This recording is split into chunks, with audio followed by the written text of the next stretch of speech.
Alors, on va commencer par ouvrir la photo qui finit par 740, donc avec le chat. On va faire un clic droit et on va dire ouvrir dans Camera Raw. Vous pouvez aussi double-cliquer et normalement par défaut ça lance Photoshop qui va lancer Camera Raw, mais au final, quoi qu'il arrive, on aura Camera Raw qui va s'ouvrir. Donc on a dit qu'on avait ce bouton ici pour créer des masques. On va regarder donc les trois ici qui sont présents, sachant que sur cette photo, on a un sujet qui est le chat, un arrière-plan qui est donc tout ce qu'il y a derrière le chat, et il y a quand même un ciel. C'est pas un cadeau, hein, mais il y a un ciel. Donc on va voir s'il arrive à trouver tout ça. Donc on va regarder, on va cliquer sur sujet. Donc normalement ça prend même pas quelques secondes, ça dépend de votre machine. Et vous voyez ici, si on zoome, euh, donc si je prends l'outil la loupe avec Z et que je me rapproche, donc je clique et je glisse, vous remarquez qu'il a quand même plutôt bien sélectionné les poils. Si on fait les trois petits points et qu'on regarde le blanc sur noir, regardez un peu, au niveau du pelage du chat, il est évident que si vous aviez dû faire ça au pinceau, vous-même à la main, comme on faisait avant en fait, hein, euh, je- enfin voilà, il aurait fallu passer beaucoup de temps et on n'aurait jamais eu ce degré de finesse. Regardez au niveau du poil, donc c'est quand même assez incroyable la puissance de l'outil. Alors c'est pas parfait évidemment. Là par exemple, il y a une zone où, dans la mesure où ce n'est pas complètement blanc, ça veut dire que c'est pas complètement sélectionné. Alors que pourtant, ben ici c'est bien, c'est un chat qui est là quoi. C'est juste il y a une tache en fait un peu noire, hein, parce qu'il a sur son pelage des taches un peu noires, comme la queue qui vient ici, et je pense que là, il s'est dit que ça ressemblait à ce noir pas complètement noir qui était l'arrière-plan.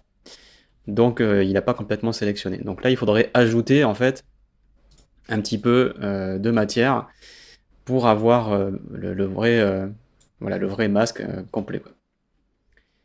Donc niveau sujet, on a vu ça, du coup là, ça marche plutôt bien. Donc on va supprimer. Donc on revient du coup automatiquement, on n'a plus de masque hein, puisqu'on l'a supprimé. On revient automatiquement à notre créer un masque. Et on va faire donc arrière-plan. Donc pareil, vous voyez, ça prend plus ou moins de temps, et donc on a eu précisément l'inverse du sujet, avec, vous voyez, le même défaut qui est qu'il a pris dans l'arrière-plan, puisque là cette fois-ci c'est en blanc, un petit bout du chat, des pattes, mais globalement il a trouvé ce qu'il fallait. C'est juste la même chose mais inversé par rapport au sujet. Et enfin le ciel, alors là évidemment vous allez me dire, je lui fais pas un cadeau, mais c'est quand même un ciel, donc on va voir si il arrive à le détecter. Et vous voyez que bah, c'est quand même assez bluffant, hein. Il a trouvé que ce truc-là, là-bas au fond, c'était du ciel. Alors pareil, c'est pas parfait, parfait, puisqu'il a pris un bout. C'est pas complètement noir ici, alors que pourtant c'est de la matière, ça, c'est pas du ciel, donc ça peut pas être à moitié transparent, mais globalement quand même, il a trouvé le truc, quoi. Donc vous avez vu, ça marche vraiment très bien. Donc on va annuler, on va ouvrir une autre image. Donc oui, on annule toutes les modifications. Et on va prendre un paysage un peu plus urbain quand même. Donc avec une photo de la butte Montmartre, vue depuis Beaubourg à Paris. Donc là, quand je crée un masque, j'ai toujours sujet ciel et arrière-plan, et là en l'occurrence, pour le ciel, on voit bien ce qu'il va sélectionner. L'arrière-plan par contre, alors si on considère que le sujet c'est la ville, et l'arrière-plan, ben, du coup le ciel, a priori, arrière-plan et ciel devraient faire la même chose. Donc on va regarder comment il se comporte, on va cliquer sur sujet, et vous voyez ici que, en général, sur sujet, bah, il cherche vraiment un sujet, il cherche quelque chose, quoi. Et ce quelque chose, là, n'existe pas. Il y a il y a un avant-plan, un arrière-plan, et en l'occurrence, ici, il a pris un bout du... Il s'est planté, quoi. En gros, là, c'est du rien du tout, ça, puisque c'est même pas un bout du Sacré-Cœur. Ouais, il a même pas pris la coupole en entier. Il aurait pu éventuellement reconnaître, entre guillemets, qu'un bâtiment est très différent des autres, mais vous voyez qu'il y en a plein sur cette photo qui nous, évidemment, naturellement, on s'attend à ce que ce soit le Sacré-Cœur, mais pour une machine, c'est pas forcément le cas, évidemment. Donc il y a des trucs qui sortent de l'ordinaire de cette photo. Ça aurait pu être ça, mais en l'occurrence, ici, le sujet, ça marche pas. Donc si on prend ciel, normalement, ça, par contre, il devrait pas avoir de problème. Donc il n'y a pas de problème, mais vous voyez qu'il y a quand même une assez forte contamination de l'horizon. En l'occurrence, ici, c'est vraiment pas bien démarqué au niveau de l'horizon. Il y a un paquet de bâtiments qui sont pris comme étant dans le ciel. Le Sacré-Cœur lui-même est à moitié sélectionné. Donc ça veut dire que si on fait des retouches sur le ciel, le Sacré-Cœur va être modifié. Donc ça, c'est un problème. Et il faudrait le reprendre euh, avec du pinceau, probablement. Je vois pas ici vraiment d'outil automatique qui pourrait récupérer ça. Donc là, vous voyez, on a un petit truc qui marche pas très bien. Et donc en toute logique, si on a l'arrière-plan, on devrait avoir un problème similaire. Et encore, en l'occurrence, ici, vous voyez, il me fait mentir. L'arrière-plan, pour lui, c'est tout, sauf le sujet. Donc il reste logique par rapport au fait que, en général, l'arrière-plan, c'est l'inverse du sujet. Donc il est resté logique. Je pensais qu'ici, il allait faire une exception, mais en l'occurrence, bon, on a le même problème, à savoir, il n'y a pas d'arrière-plan. Ou plutôt, en l'occurrence, ici, tout est un arrière-plan et quasiment rien est un sujet. Donc vous voyez, il y a quand même des cas particuliers où il faudra partir un petit peu à la pêche pour combler les masques. On va voir maintenant un portrait en studio. Alors vous allez voir qu'ici, le genre de truc qui est vraiment pas facile, c'est évidemment les cheveux. Donc le sujet ici, alors là pour le coup il est tout trouvé, le ciel il n'y en aura pas, donc le sujet ça va être le modèle et l'arrière-plan l'inverse, à savoir le fond, et là vous voyez que par contre, il nous fait un excellent travail à venir prendre tous les petits cheveux. Alors elle était coiffée, donc on avait prévu le coup et tout, mais vous voyez qu'ici, il y avait quand même plein de petits trucs à sélectionner, ça c'est l'enfer, hein, à faire à la main, c'est très très dur quoi. Et l'arrière-plan, ça va être ce qu'on appelle le cyclo ou le backdrop en anglais. C'est l'inverse du portrait en gros, hein. Et donc là-dessus, par exemple, ce qu'on pourrait faire, c'est rendre le fond vraiment complètement noir. Et pour ce faire, voilà, on a juste fait une détection et on a mis un petit coup d'exposition négatif, par exemple. Donc ça, clairement, avec les anciens outils de caméra raw, c'était vraiment pas facile. On utilisait en général des dégradés linéaires sur la droite et sur la gauche, puis ensuite on détourait, on creusait pour ne pas que ça prenne le modèle. Bref, c'était chronophage, quoi. C'était pas très efficace, alors que là, en 2 clics, c'est fait, quoi. Donc là, sur cette photo, hyper efficace. Juste pour qu'on s'amuse, si vous voulez, on peut cliquer sur ciel. Mais bon, voilà, là, clairement, il sait pas trop quoi sélectionner, et ça donne rien de bon, même si a priori, on n'en aura jamais besoin. Vous remarquez qu'il a reconnu une personne, puisqu'on a fait ici, dès qu'on est arrivé dessus, on va cliquer sur réinitialiser. Vous voyez qu'avant tout, même si j'ai rien, à partir du moment où je rentre dans l'outil masquage, j'ai déjà personne 1 qui est reconnue. Donc quand je clique sur personne 1, hop, ici j'ai des options supplémentaires, qui ne sont pas donc un masque de sujet. J'ai toute la personne, c'est-à-dire je sélectionne tout, mais je peux choisir par exemple que certaines parties. Et ça c'est vraiment spécifique au sujet dit personne. Ok, les sujets ça peut être tout et n'importe quoi, comme un chat. Mais si c'est une personne, alors par contre si c'est un humain, on peut sélectionner plein de trucs. Et là en l'occurrence, si j'ai envie d'avoir la peau du visage, pour cliquer sur créer, pour pouvoir faire ma retouche sur le visage, je peux prendre ensuite, par exemple, on va aller chercher texture et on va réduire un petit peu pour adoucir un petit peu la texture de la peau, et pareil, boum, on l'a fait en quelques secondes seulement.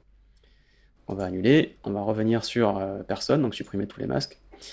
Donc personne 1, je peux aussi prendre par exemple la peau du visage et la peau du corps, et du coup j'ai un masque, vous voyez, combiné qui va donner ça, mais je peux dire de créer 2 masques distincts aussi. C'est-à-dire que là, quand je vais cliquer sur créer, il va me faire la peau du corps, on va agrandir la fenêtre, non, je vais aller juste en dessous, c'est bon, ça ira, hop, voilà, et la peau du visage.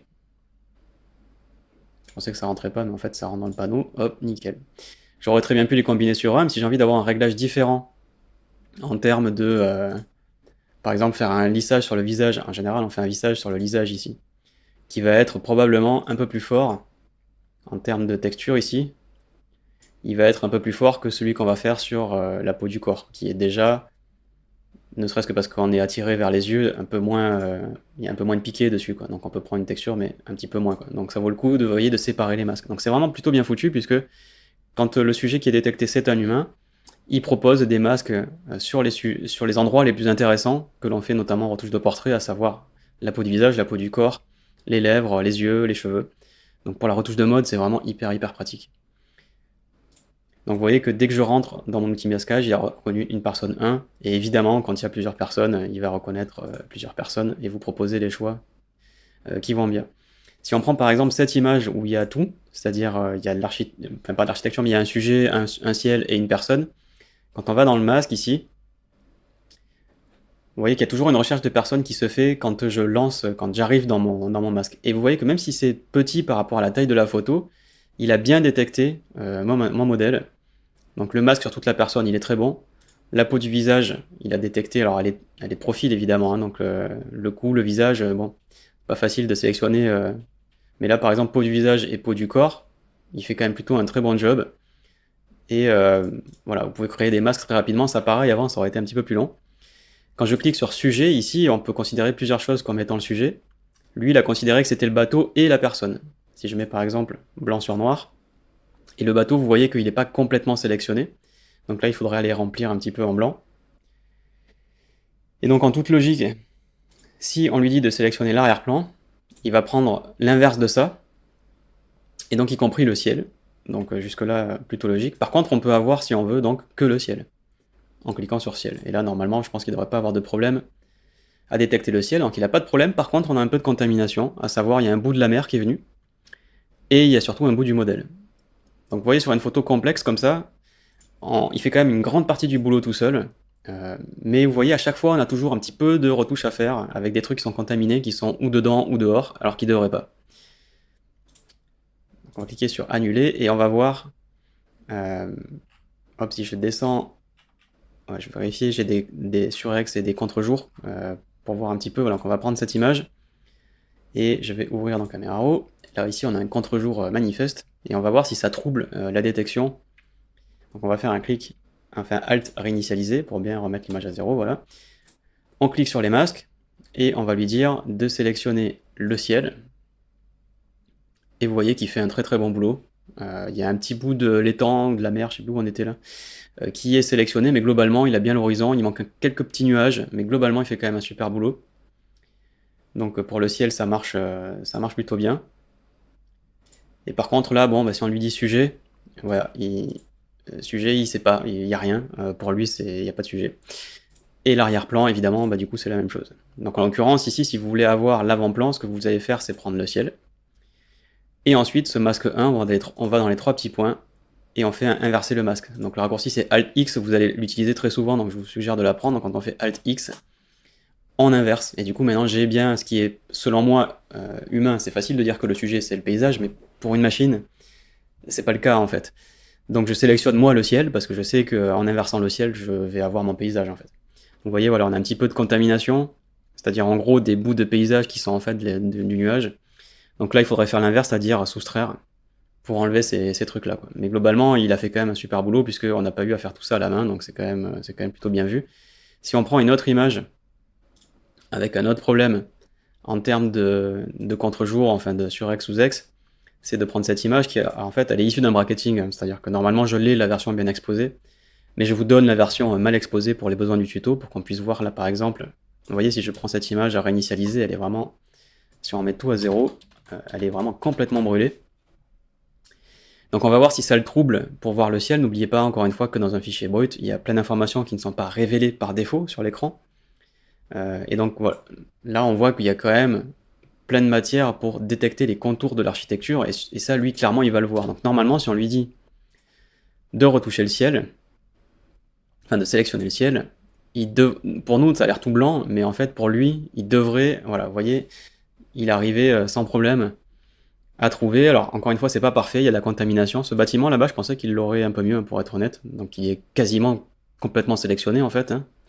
Donc ça veut dire que si je retouche mon ciel, je vais en réalité retoucher ce bâtiment. Si par exemple je diminue l'exposition, ou que je récupère des tons clairs là-dedans, vous voyez que ça altère aussi les images. Bon, cette image, on peut pas la sauver, hein, vraiment le capteur là, il a complètement brûlé. Mais c'était juste pour vous montrer que, grâce au fichier brut et à la matière qu'on voit pas forcément de prime abord, il va quand même pouvoir être en mesure de nous faire des sélections, qui sont parfois un petit peu complexes. Si on a beaucoup de monde sur une photo, donc je vais vous faire un clic, hop, caméra raw, donc une photo un peu touristique, hein, quand même, c'est pas très intéressant comme photo, mais là il y a beaucoup de monde. Quand je clique sur l'outil masquage, vous voyez ici qu'il me dit quand même impossible de sélectionner des personnes, c'est-à-dire que là c'est vraiment trop petit. Donc en gros, si vous aviez peur que une photo où il y a une tonne de personnes, ça prenne 2 plombes à détecter tout le monde et qui vous sort 50 personnes, ne vous inquiétez pas, il faut vraiment qu'il y ait un visage qui soit clairement détecté. Et genre, je sais pas si il y a une taille minimum ou s'il y a un nombre minimum, enfin je sais pas comment il se débrouille. Parce qu'au final, la photo, voilà, avec le bateau, ici, bon, sa tête, elle est quand même plus grosse par rapport à la photo que ce que sont les têtes ici par rapport à cette photo, mais pas de beaucoup plus non plus, hein. Donc il a quand même l'intelligence de faire un tri, je sais pas comment. Il est peu probable que vous ayez une photo un jour avec autant de monde et que vous vouliez les retoucher, les personnes. En l'occurrence ici, vous allez plutôt vouloir les enlever. Mais il a, vous voyez, cette pas cette option parce qu'on peut pas choisir, mais il y a quand même cette intelligence de ne pas sélectionner tout un tas de gens qui, de toute façon, ne vont pas être retouchés, quoi. Donc voilà pour ce sujet, si elle est arrière-plan, vous avez vu comment ça se comporte, ça marche quand même plutôt bien. C'est pas encore de la science-fiction, hein, il y a toujours des petites zones contaminées, des trucs qui sont sélectionnés qui devraient pas, des trucs qui sont pas sélectionnés alors qu'ils devraient l'être, des fois où il sait pas ce qu'on veut, notamment sur le paysage. Pour lui, un sujet ici, c'est pas un sujet, hein, un sujet c'est quelqu'un, c'est quelque chose, un paysage c'est pas un quelqu'un ni un quelque chose. Mais à partir du moment où on a le ciel, vous avez vu qu'on pouvait obtenir le quelque chose qui nous intéressait nous, c'est-à-dire le premier plan, le paysage, en faisant une inversion avec Alt X. Donc voilà pour les trois modes qu'on a vus, les trois principaux modes. Maintenant, dans la vidéo suivante, on va voir le reste, bien entendu, parce qu'il y a plein de choses intéressantes à faire, et même d'ailleurs, je pense que le plus intéressant, c'est les modes qui restent, qui vous permettent de faire des choses beaucoup plus fines.